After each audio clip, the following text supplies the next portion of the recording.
Hey everyone, I'm back, and today we're going to be talking about Nosferatu. And this movie came out in 2024, directed by Robert Eggers, the same director as The Vivitch, or The Witch, whatever you want. I say The Witch, but I always like to say The Vivitch because it's fun.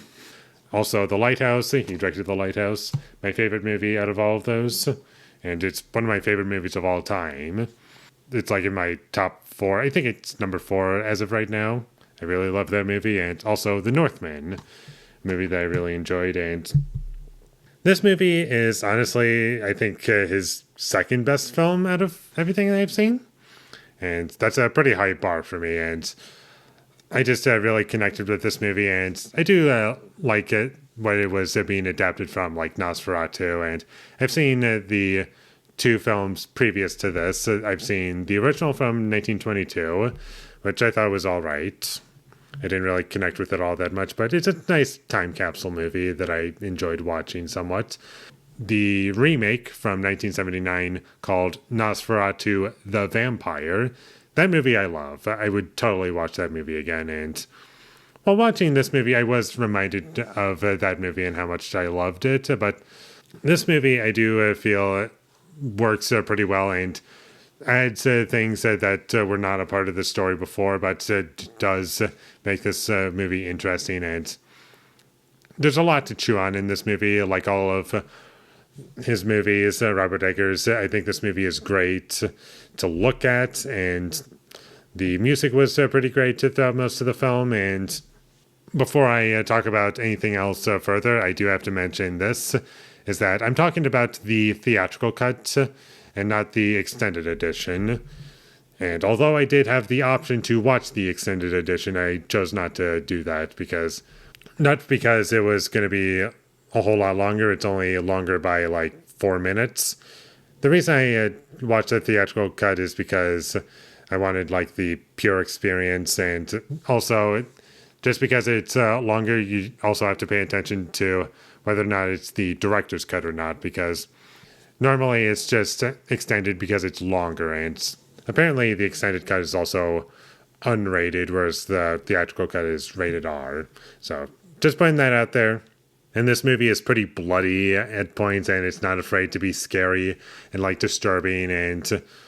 But this movie doesn't get gory to the point where it's like a Saw movie. It's like just the right amount of violence to make it disturbing and to have you scared. And this movie does a great job with the horror element, and I love the portrayal of the Nosferatu character. I thought it was pretty cool and unique, and the performance was great. I thought Bill Skarsgård did a great job in this movie, and all the acting I thought was great. And the only time where I was kind of taken out of the acting was just like in one scene where Lily Rose Depp was talking, and at points she was like just regular talking, and then her next line was whispering, then talking, then whispering. I was like, what are you doing? It kind of felt a little odd in that scene, but I'll have to rewatch the movie to get a bit more context to see if that was an intentional choice or not, because upon my first viewing it felt a little unintentional.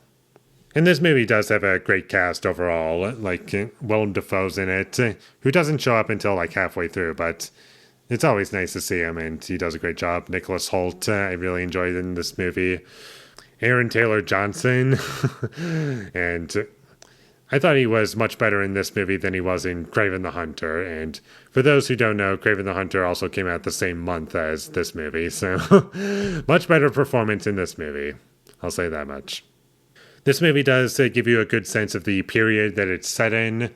Like there's nice wide shots, and also the dialect between characters. It feels authentic as well, and that's something that Robert Eggers likes to do in his movies. Just always have this like interesting dialect, and just set in certain periods, and try to be authentic to that period. And I always enjoy watching that. And I guess one kind of complaint that I do have with this movie, and that's being the Count Orlok's voice. And not that I thought it was bad. I thought it was a cool voice, and it's very echoey, and sure you could, I guess, to some extent call it distracting, but I feel as though there's a purpose to it being that way, and this movie kind of does feel like a nightmare in a sense.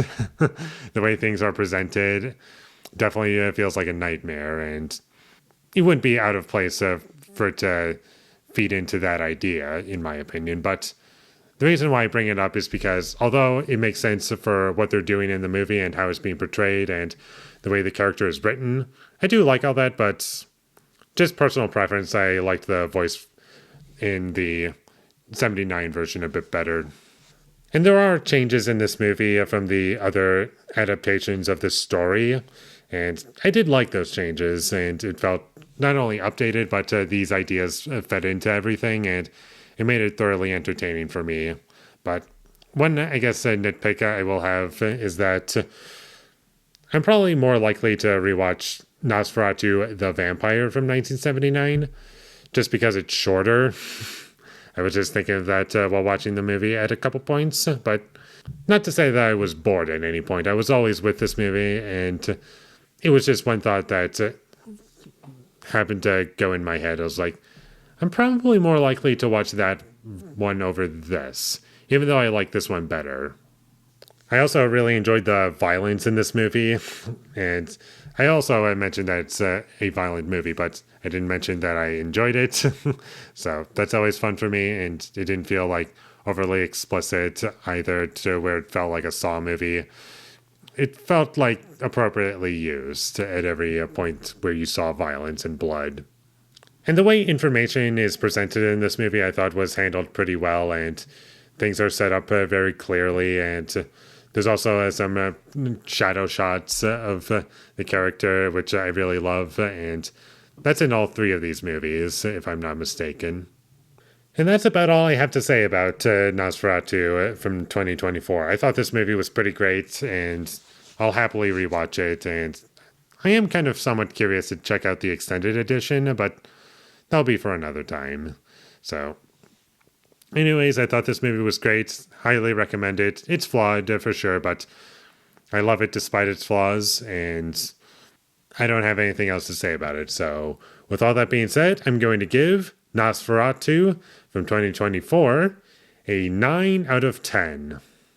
Really love this movie overall, and there are 10 out of 10 elements to this movie for sure, for me personally, but I'm just going to let the 10 out of 10 Robert Eggers movie be The Lighthouse for now. And this movie could go up to a 10 if I see it again, or sometime in the future. Thank you for watching my videos. As always, if you enjoyed this review, be sure to leave a like and comment down below you thought of Nosferatu or any of these Nosferatu movies. Let me know what you thought of those down below, and my social media links, they will all be in the description, so follow me there. And last but not least, subscribe to be a part of Foley Nation, and I'll see you when I get my next review up, and that is going to be for A Shot in the Dark. So look forward to that, but until I get that up, thank you for watching, and have a great day.